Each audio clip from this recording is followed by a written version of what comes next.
Okay, I'm back. On this video here, I'm going to show you what I made to carry my chains. I was just putting in the loader there, and I lost this set. So I came up with this idea. I hope you enjoy it. What I did, plastic pipe,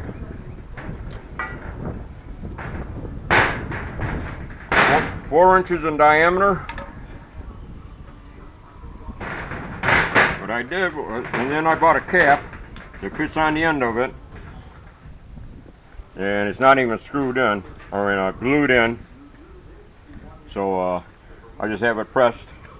Then what I did, I made an angle iron, a piece of steel here, 1/8 inch, built an angle in it, drilled it through the bottom here with a nut on the other side.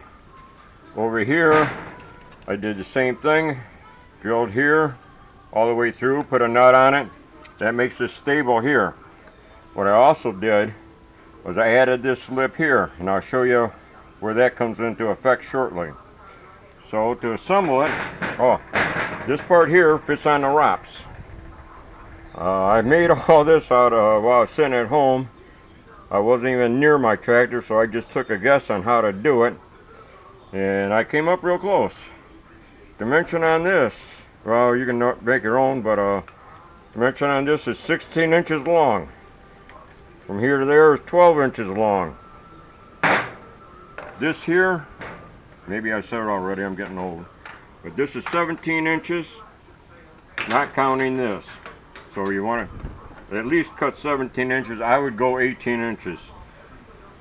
I can get 14 feet of 3/8 chain in here, and it fills it right to the top, so go a little longer than that. And what I do, I come in here and I put a washer. I get my screw, put it through here, put a washer on it, go through that hole there, take my nut,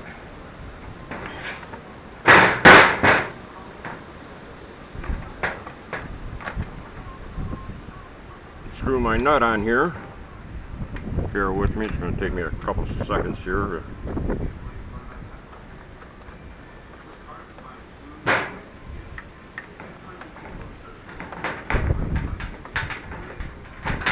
Have it like that.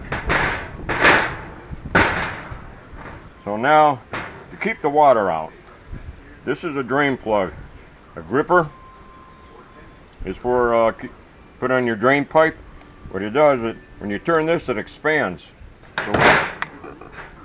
So what I do, put my chain in, take that, tighten this down, and now it's watertight. Now to assemble it onto the tractor. Oh yeah, my fine graphics. Not too good at the graphics part. So let's see. I think if I shoot it from over here, I think it'll be okay. Sorry about the camera work.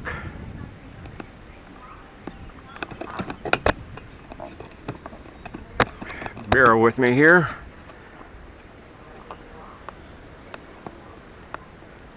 Alright, so what I do now, as you probably noticed, is a light. I got rid of my flasher, and I'm going to hook this up to my flasher button so I don't have to run another set of wires back here.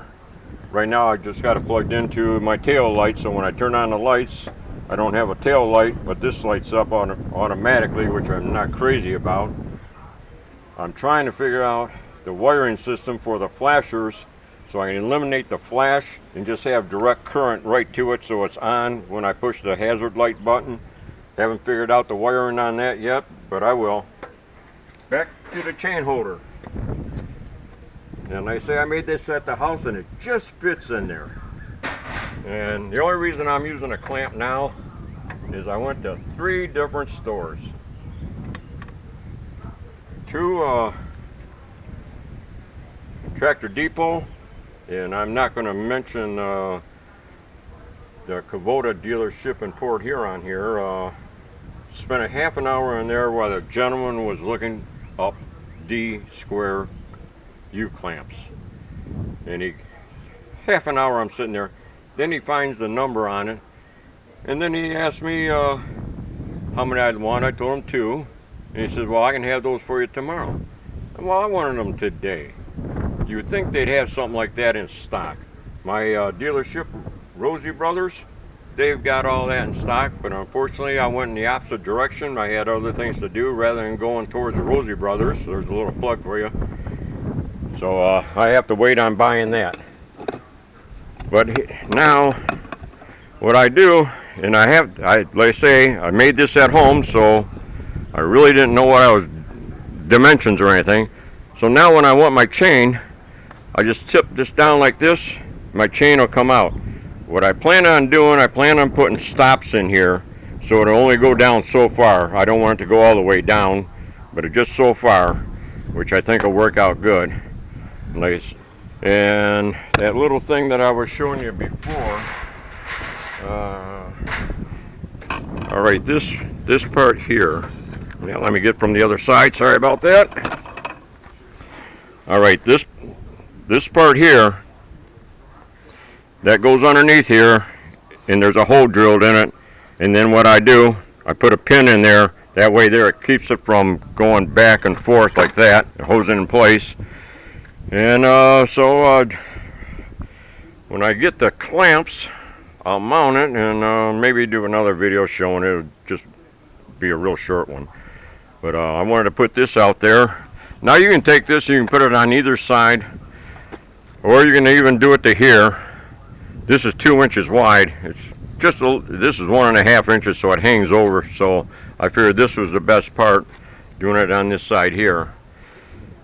And let's see, is there anything else?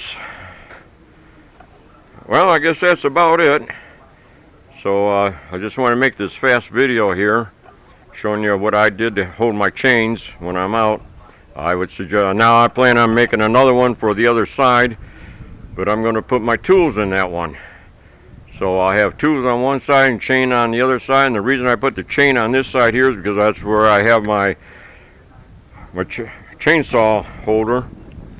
So I figured, well, if I'm going to be using a chainsaw, more likely I'm going to be using the chains.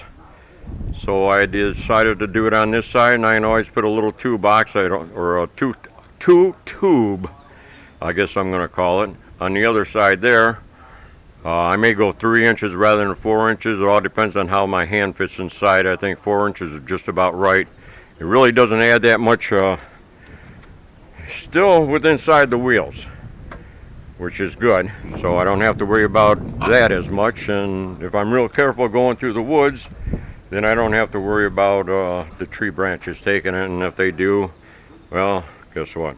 I'll just make another one. All right, well, just want to update you on that there. As always, my videos are free. Thank you for watching.